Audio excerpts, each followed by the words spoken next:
Okay guys, update po tayo sa isang OFW sa Riyadh, Saudi Arabia. Yung 7 araw na ngayon. So, wala pang natatanggap na balita ang pamilya kung okay ba si OFW or hindi. Mula nung nag-message itong si OFW sa kanyang pamilya, 7 araw na ngayon. Bago hindi nagparamdam si OFW sa kanyang pamilya, sinabi niya na nasa kwarto siya, ikinulong siya ng kanyang employer. At bukod doon, sinasaktan siya ng kanyang alaga na merong mental disorder, isang 19 years old at saka isang 25 years old. So kung saan-saan nananawagan ng tulong ang kanyang pamilya.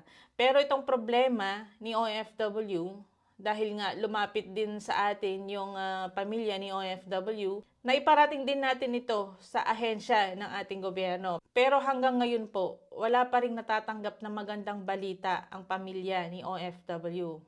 Nakatanggap ng message ang pamilya ni OFW at gamit mismo ang number ni OFW na sinasabi niya okay lang daw siya at pinapadelete lahat ng mga nag-post ng picture ni OFW. Pero ang gusto ng pamilya para malaman talaga na okay siya at walang gumagamit sa cellphone niya at ibang number niya, gusto nilang makausap si OFW. Kaya patuloy pa rin silang nananawagan sa social media. Sa lahat ng mga nag-post po, malaking tulong po yan para mahanap po si OFW. Gusto po ng pamilya, makausap po mismo si OFW para malaman ang totoo kung okay po siya. Nabalitaan din po namin na yung agency po niya sa abroad ay sarado. Pero yung agency niya po sa Pilipinas ay hindi po nakikipagtulungan. Pero ayon po sa DMW at saka sa Polo po, pinagpaplanuhan na po nila ang pag-rescue sa ating kababayan. Ginagawa na po nila ang lahat para makuha si OFW sa bahay ng kanyang employer. Paalala ko lamang po sa mga kasambahay, lalo na yung mga gustong mag-change employer at saka sarado po yung agency ninyo.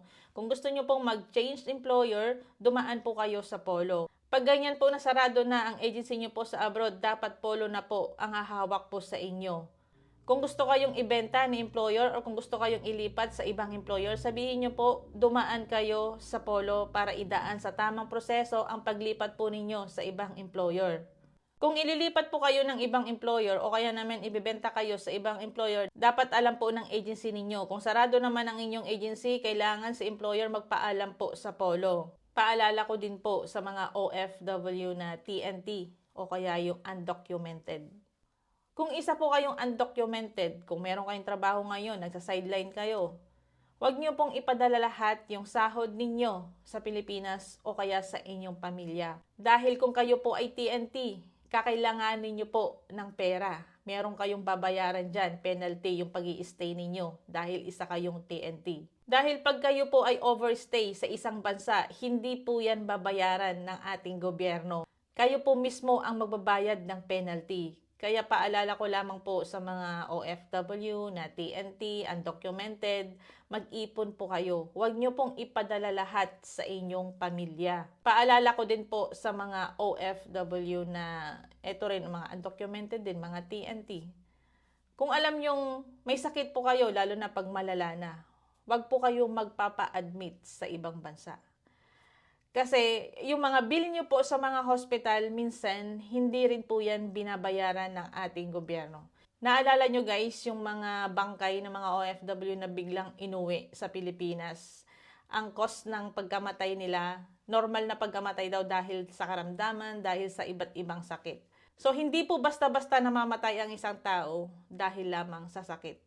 Kung napabayaan nito or hindi nagagamot, yan, unti-unti po silang mamamatay. Kaya kung alam nyo pong may sakit na kayo at lubhang sakit talaga, wag na po kayong magpa-admit sa ibang bansa. Umuwi na lang po kayo ng Pilipinas. Dahil kung kayo po ay TNT, tapos, o kaya undocumented, tapos na hospital po kayo, yung bill nyo po sa hospital, hindi po yan sasagutin ng ating gobyerno.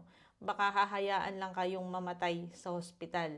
Kaya advice ko lamang po sa mga OFW, kung alam nyong may sakit na po kayo at hindi nyo na kayang magtrabaho, umuwi na lang po kayo sa Pilipinas at doon magpagamot para makasama nyo pa po ang inyong pamilya. Kaya sana guys, meron na tayong matanggap na magandang balita kay Miss Acosta. Kasi 7 araw na ngayon na hindi pa na-update ang pamilya niya kung ano na ba talaga ang nangyari sa kanya. Ipagdasal po natin na okay lang po siya.